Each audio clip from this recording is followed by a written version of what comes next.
অধিকাংশ রিলেশনগুলো শুরুর আগে ছেলেরা একটু বেশি দুর্বল থাকলেও মেয়েরা একটু কঠিন মনোভাব দেখায়।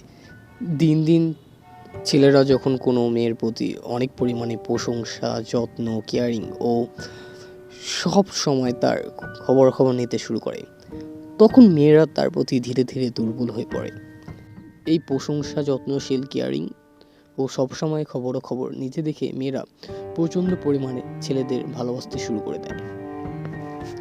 তারা দিন দিন মনে করতে থাকে, ছেলেটা যখন আমায় এত পরিমাণে কেয়ারিং, যত্ন ও আমার ভালো লাগা খারাপ লাগার খবরাখবরগুলো নিতে থাকে, তাহলে সেই ছেলেটা আমায় কখনো অবহেলা ও কখনো আমায় ছাড়া থাকতে পারবে না বা ছেড়ে যাবে না। কিন্তু সত্যি কথা বলতে কি, অধিকাংশ সময় ছেলেরা রিলেশন শুরুর আগে যতটা দুর্বল থাকে, একটা মেয়ের প্রতি ঠিক রিলেশনের পর ততটাই কঠিন হয়ে যায়।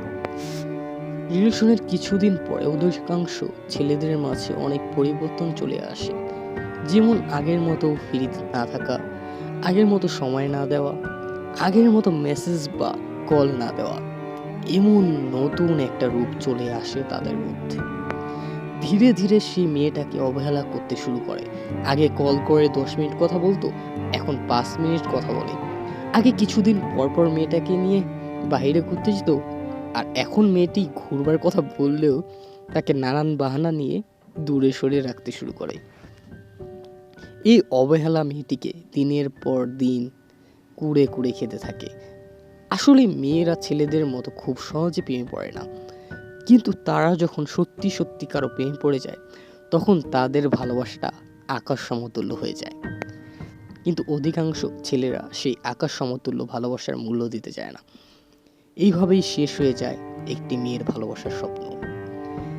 মেয়েটি তখন ভাবতে থাকে যে সবই মিছে মায়া। তাই বলি, ক্ষণিকের জন্য ভালোবাসা নহে, ভালোবাসা যে অনন্তকালের ওহে। যদি কখনো কাউকে সত্যিকারের ভালোবাসতে পারো, তবেই কাউকে ভালোবাসতে যেও।